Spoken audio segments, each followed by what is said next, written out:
social media irraa baay'ee fagaatte. Sinda balleessa. Ani beeku. Dhugaay. Beeku. Dhugaa. Suulikiya karaa gubbaadhaa kan shaamachila. Chigugguduu naan jedhu. Soban jedhama oduma na dhugubaa lumboo. Yaati gaaf tokko bakka coofa sanatti jaalalatti kan labuqqise naan jenne. Lafa jalami jilbii nan deema. Akka isheen nan argine bakka addaan achi jaachu bakka dhiilli jultaanan keewwadhe faxaasee dheekatisa. Abiji Muhammad. Abiji Muhammad. Uffata aadaa kan keewwadhe jiru sana aggeelaa uffata aadaan keewwadheela soofaa lagaluun ta'e. Maaliif? Ofii kumbachuu barbaada. Iskaange ikaasalee fakkaata.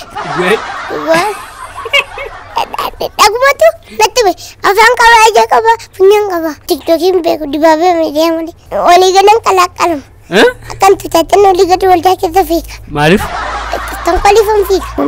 Bombiin gaaraan bahu kan bakka gahaa wanadda haalaan beeku waalii yaadin godha.